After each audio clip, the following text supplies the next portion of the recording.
ഓം ശ്രീരാമചന്ദ്രായ നമഃ. ശ്രീമദ് വാത്മീകി രാമായണം ധ്യാന ശ്ലോകങ്ങൾ. ഓം ഗും ഗുരുഭ്യോ നമഃ. ഓം ഗം ഗണപതയേ നമഃ. ഓം സം സരസ്വത്यै നമഃ. ഓംകാരപ്പൊരുളാം ജഗജ്ജനനീ നിൻ പാദം സ്മരിച്ചന്വഹം ശങ്കാഹീനമുരച്ചിടാം സവിനയം സത്യം പരം ധീമഹി. കൂജന്തം രാമ രാമേതി മധുരം മധുരാക്ഷരം ആരുഹ്യ കവിതാശാഖാം വന്ദേ വാൽമീകികോകിലം. രാമായ രാമഭദ്രായ രാമചന്ദ്രായ വേധസേ രഘുനാഥായ നാഥായ സീതായ പതയേ നമഃ. സംസാരസാഗരേ മഗ്നം ദീനം മാം കരുണാനിധേ കർമ്മഗ്രാഹഗൃഹീതാംഗം മാമുദ്ധര ഭവാർണവാത്. ഹരിശ്രീ ഗണപതയേ നമഃ. അവിഘ്നമസ്തു. വാത്മീകി രാമായണം ആരണ്യകാണ്ഡം. അധ്യായം 40. മായാമൃഗരൂപ പരിഗ്രഹ നിർബന്ധം.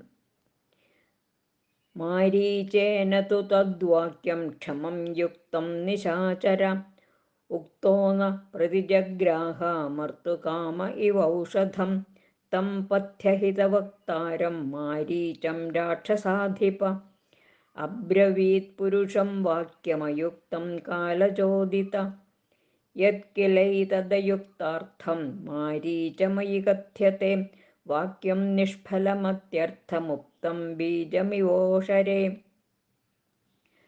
ത്വദ്വാക്യൈർന തു മാം ശക്യം ഭേത്തും രാമസ്യ സംയുഗേ പാപശീലസ്യ മൂർഖസ്യ മാനുഷസ്യ വിശേഷത യസ്ത്യക്ത്വാ സുഹൃദോ രാജ്യം മാതരം പിതരം തഥാ സ്ത്രീവാക്യം പ്രാകൃതം ശ്രുത്വാ വനമേകപദേ ഗത.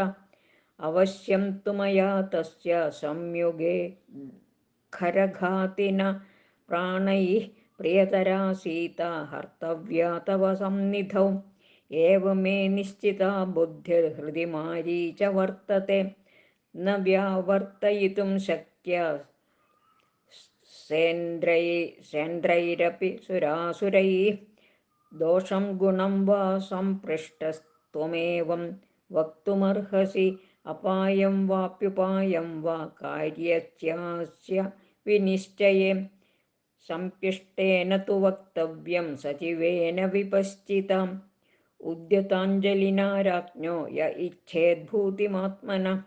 വാക്യമപ്രതികൂലം തു മൃദുപൂർവം ഹിതം ശുഭം ഉപചാരേണ യുക്തം ച വക്തവ്യോ വസുധാധിപ.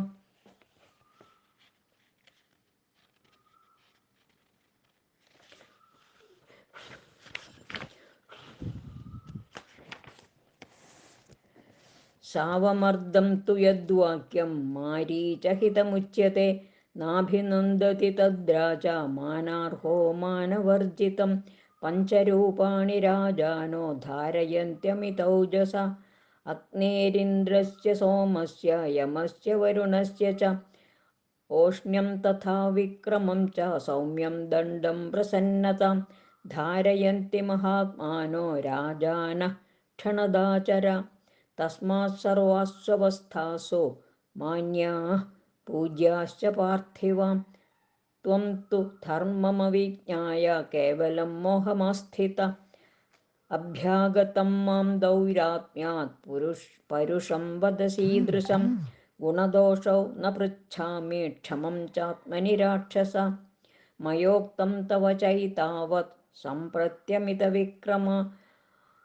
അസ്മിൻസ്തു ത്വം മഹാകൃത്യേ സാഹായ്യം കർത്തുമർഹസി. ശൃണു തത്കർമ്മസാഹായേ യത്കാര്യം വചനാത് മമ. സൗവർണസ്ത്വം മൃഗോ ഭൂത്വാ ചിത്രോ രജതബിന്ദുഭിः ആശ്രമേ തസ്യ രാമസ്യ സീതായാः പ്രമുഖേ ചര. പ്രലോഭയിത്വാ വൈദേഹീം യഥേഷ്ടം ഗന്തുമർഹസി.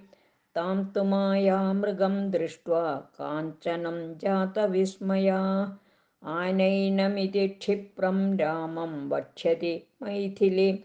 अप्रकान्ते तु काकुत्स्थे दूरं गत्वाप्युदाहर।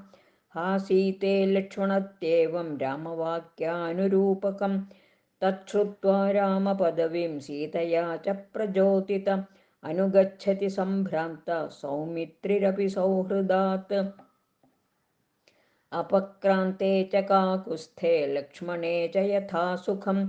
आहरिष्यामि वैदेहीं सहस्राक्ष शचीमिव। एवं कृत्वोदिदं कार्यं यथेष्टं गच्छ राक्षस। राज्यस्यार्धं प्रदास्यामि मारीच तव सुव्रत। गच्छ सौम्य शिवं मार्गं कार्यस्यासु विवृद्धये। अहं त्वानुगमिष्यामि सरथो दण्डकावनं। प्राप्य सीतामयुद्धेन वञ्चयित्वा तु राघवं।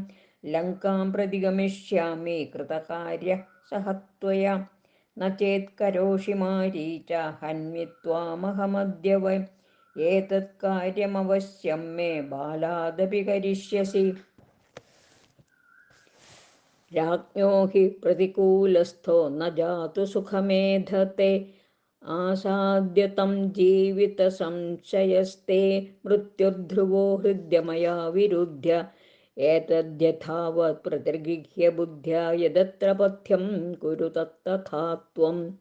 इत्याश्रे श्रीमद् रामायणे वाल्मीकीये आदिकाव्ये चतुर्विंशतिसहस्रिकायां संहितायाम् आरण्यकाण्डे मायामृगरूपपरिग्रहनिर्बन्धो नाम ४४ सर्गः।